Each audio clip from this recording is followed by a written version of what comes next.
top of the muffin to you, because we watched Season 8, Episode 21, The Muffin Tops.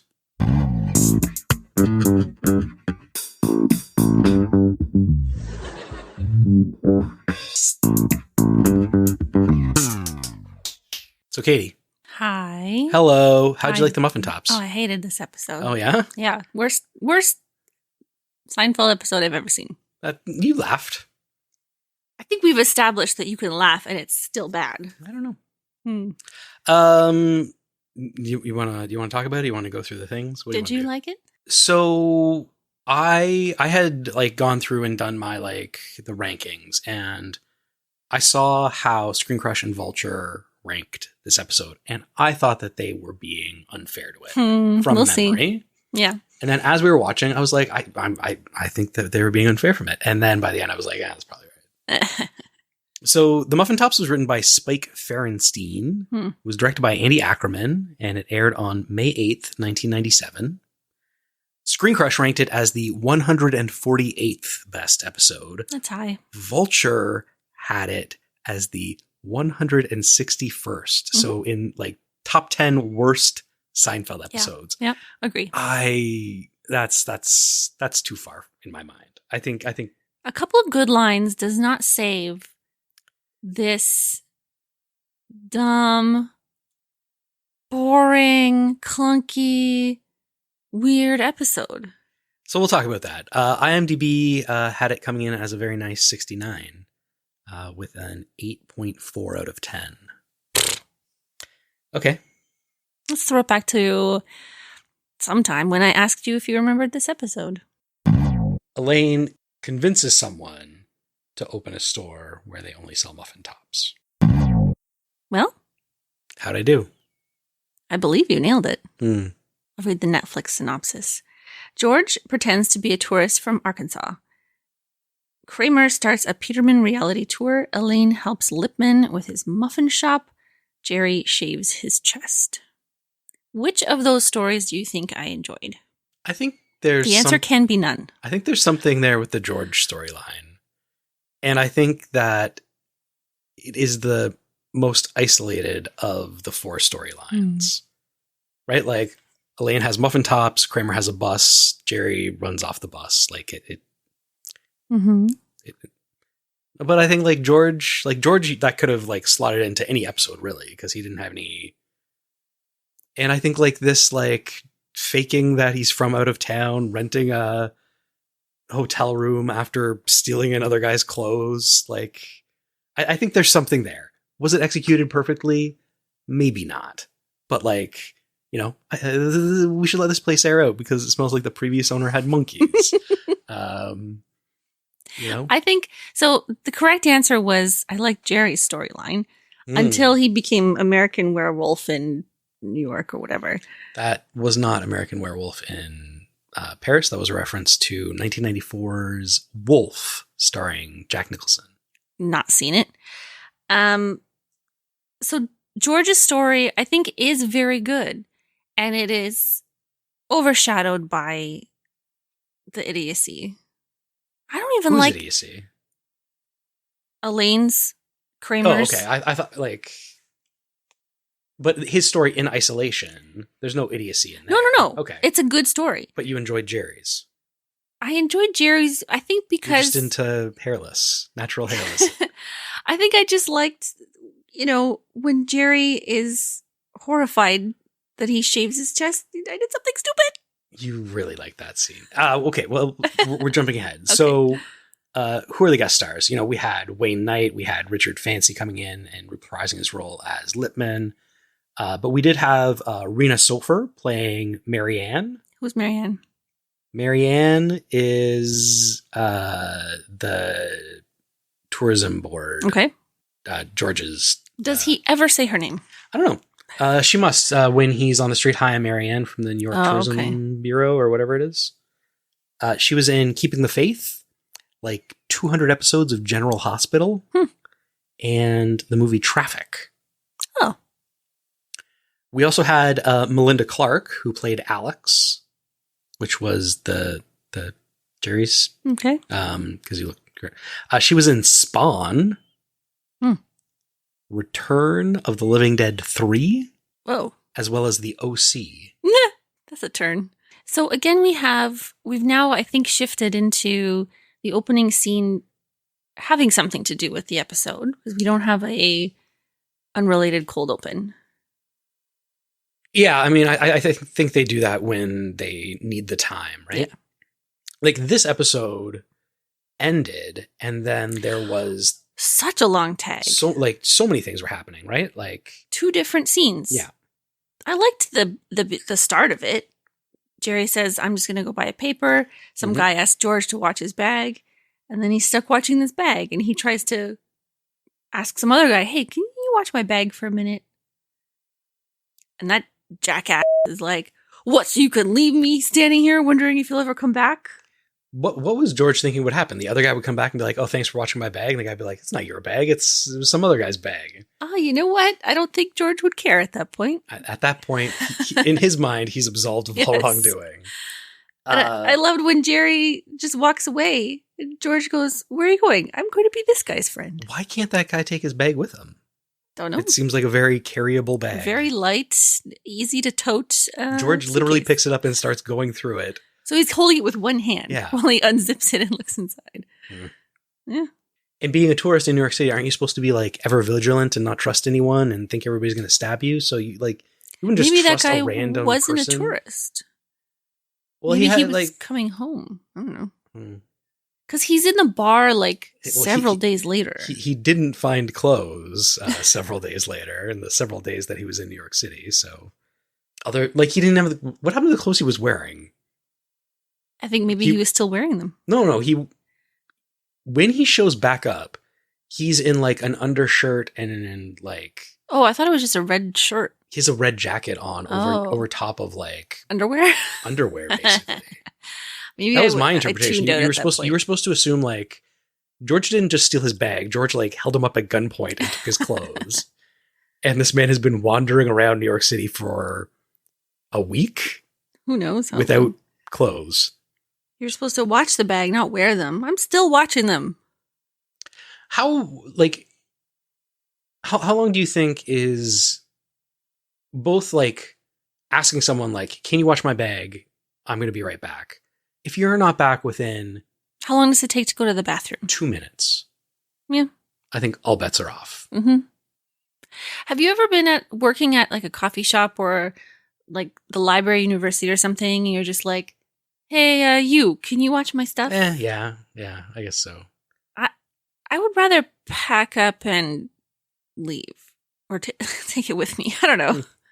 To a stranger, just be like, if it's a book or whatever, like, hey, can you watch my coat? Fine, but like, laptop? If you've been there for a while and the other person has been there for a while, you have even if you've never said anything, you have a relationship. Okay, a silent bond has formed between you two. What if while you've been sitting there, you've been doing something annoying without realizing it? And then the second you step away, they're like, this is my chance. You lip smacking mother. Pen clicker. What's a placket? I no placket required. I'm never without mine. What was that the name of the book? Yeah. The name of the book was No Placket Required? Yeah. I don't know what a placket is, but no jacket required would actually be funny because if you sold the book without a dust jacket. Yeah, sure.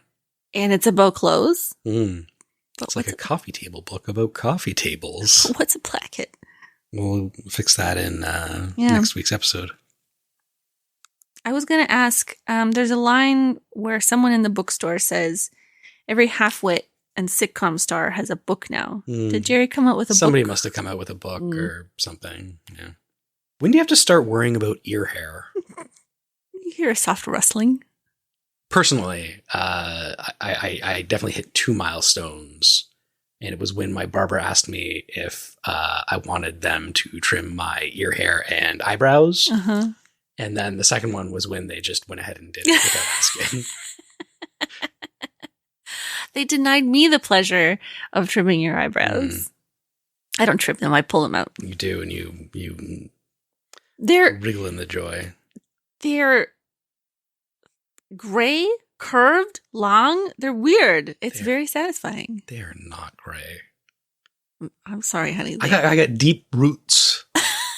Okay. Strong Christian trunk. Faithful large leaves? shady leaves to provide shade to handicapped children on sunny days. I hope you're quoting something. I am quoting something. Okay. What? What? You don't know? Obviously not. We'll save it for next week. Oh, God. If there is one. I know I'm skipping ahead a little bit, but Jerry's in the bathroom again, and he's got his shirt off. I laughed when he said, "Oh, that looks new."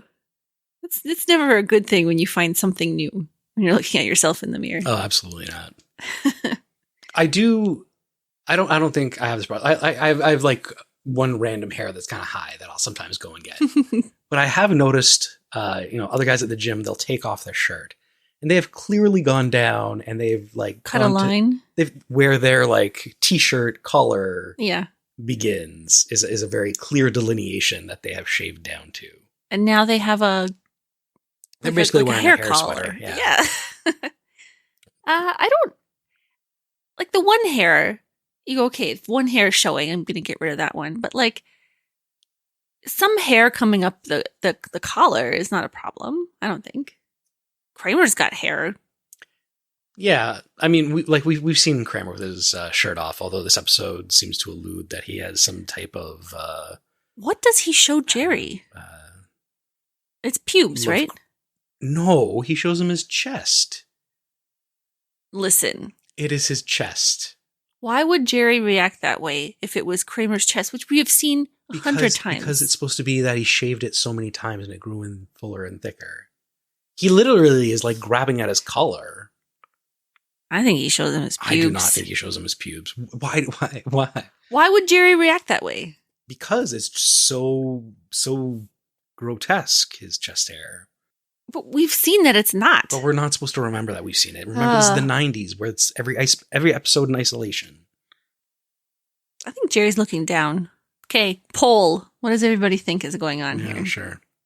So I had heard of Top of the Muffin to you.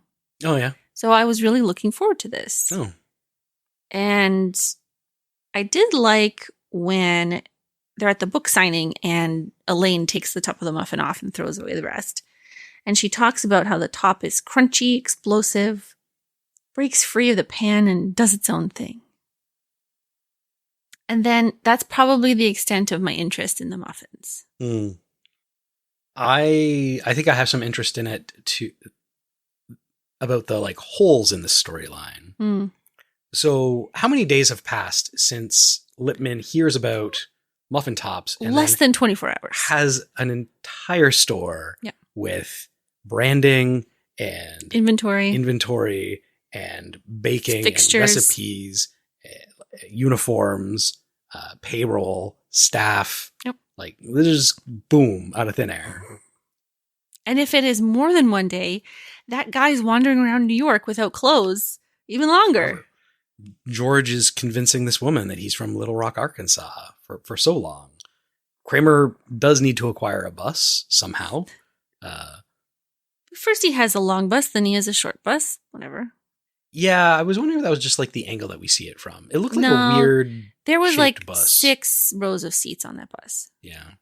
I wonder if like the exterior... They got a bus. And then for the interior, we were like, we'll just build a couple of rows because we don't need more. But they had the windows and everything. I think they were filming in a short bus. I don't think so. So you know what this is referencing, right? What are we talking about again? Kramer's bus tour.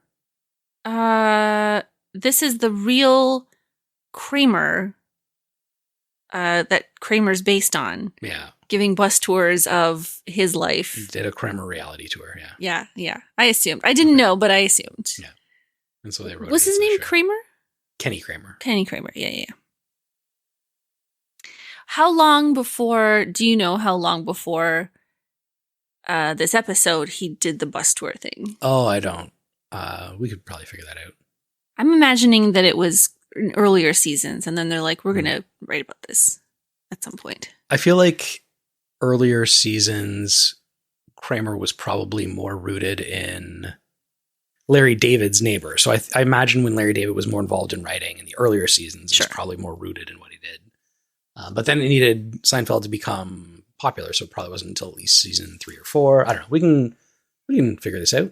Maybe we will. So going back again to Jerry shaving his chest, Kramer walks in. Jerry looks stressed. I did something stupid.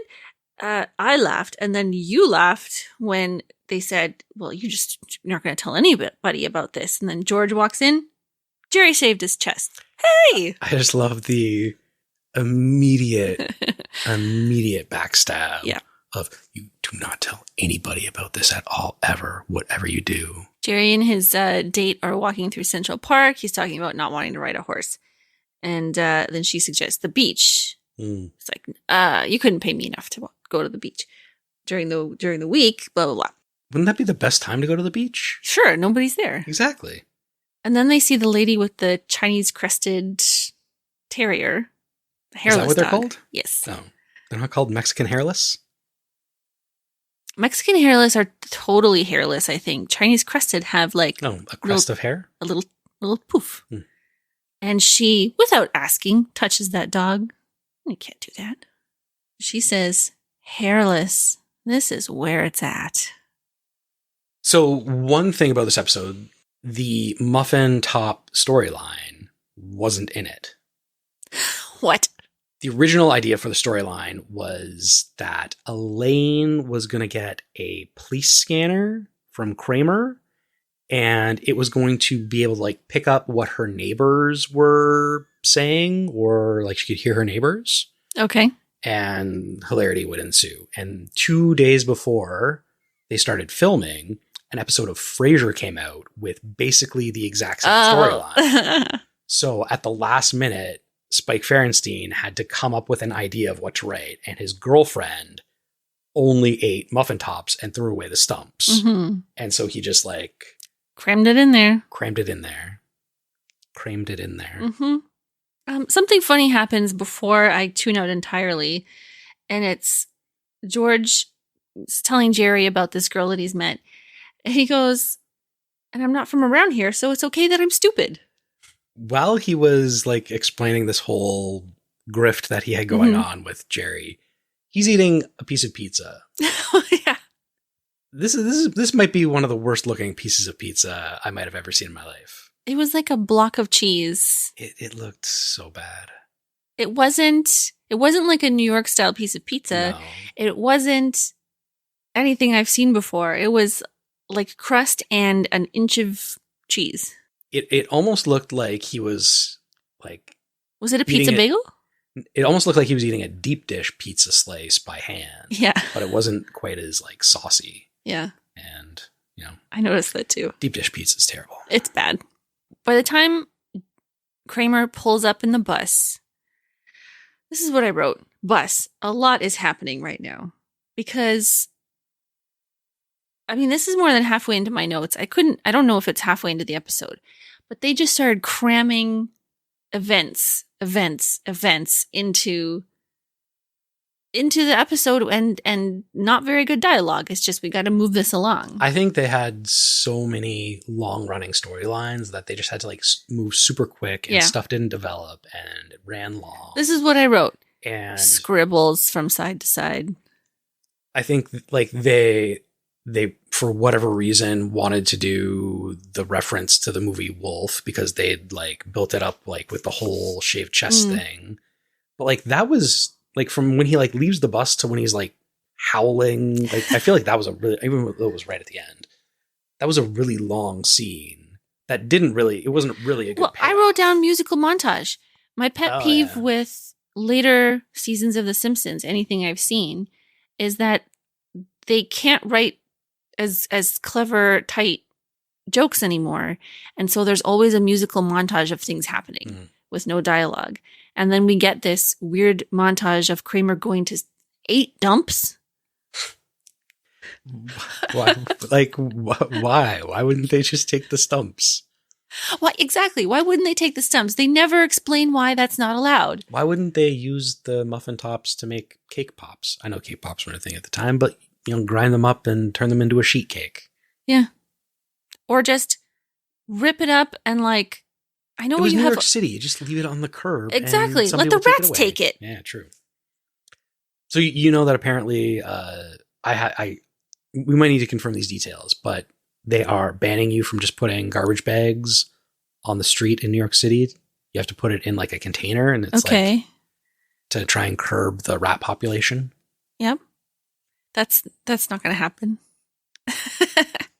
How did Wayne Knight feel about having his character be the cleaner, as in standing in the back room and eating dozens of garbage bags full of muffins? Yeah, I mean, they had like set up Wayne to be like very like 90s thing of like fat guy comic relief. We're going to make fun of his weight. And as we've previously talked about, Wayne from Seinfeld had heart issues and really focused on improving his health and slimmed down quite a bit. So for them to like be like, well, we're just going to you're still a fat guy. Yeah. Is a little sad. You did get that this was a reference to Pulp Fiction, right? Have you seen Pulp Fiction? Yes, I have. And I know what scene you're talking about. I knew it was a reference to something. There's a movie called The Cleaner, which I haven't seen. Like, when it's okay, you're trying to be something, but it's not that thing.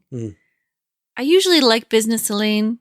Didn't care about Business Elaine in this one, except when she started to, give sort of mild advice to Lipman, and then he said he'd cut her in for 30%. She's like, all right, listen up. That's the only redeeming part of Business Elaine in this episode. I also like the scene where she like came in to complain to him, and he was like, "Oh, there's ideas everywhere." And she's like, "Well, do you want them a peach?" Yeah. Okay, fair. Peach muffin. I mean, I could see it. Like, I'm a fan. I'm in favor. I'm just trying to think of when would be the last time I'd have the opportunity to order a peach muffin. Since Muffins left the mall, I don't know where I would get these specialty muffins anymore. I'll bake you a batch of peach muffins this weekend. First, we have to make room in the freezer and eat all of the cranberry muffins that I made. And then we have to figure out what we're going to do when we throw away the stumps. Hey, we have muffin top pans. Oh, we do. But as we have established, I'm okay with it being just top. Okay. I don't think we need to. And I'm like, I agree. The top is the best part. So let's just do tops.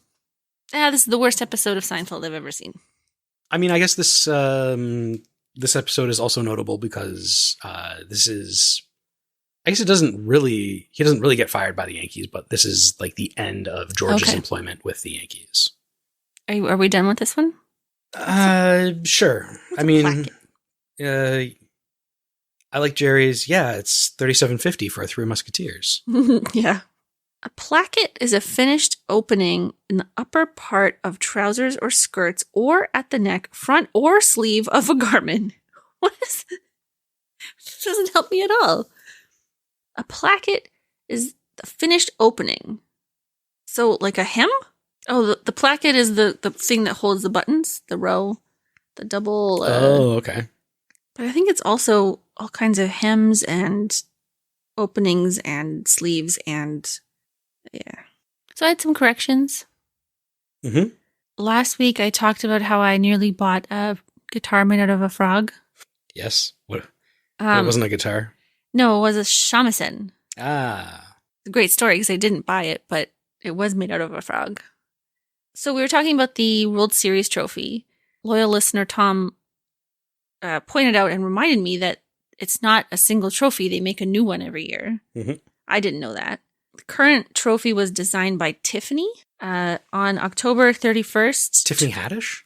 2018. During the parade celebrating the Boston Red Sox winning the World Series, the trophy was damaged by a beer can thrown by a spectator. Typical perfect Boston. That's all. Next week, we have The Summer of George. What's it about? Somewhat mirroring the opening where George's life is in the dumps and kind of at this very low point. The opening of what? The season. Oh, okay. George is kind of on a high. He gets fired and he's gonna like live life. He starts playing Frolf. And it's the summer of George. It's the summer of George. Can't wait. We are discontinuing our Instagram account, so don't worry if you don't see us updating there. We're still doing the podcast. Come find us on PixelFed. Bye. Bye-bye. Believe it or not, this is our podcast. Please subscribe at the end. If you subscribed, we would be happy. Please subscribe to us. Believe it or not, it's our podcast. Is that a Seinfeld reference?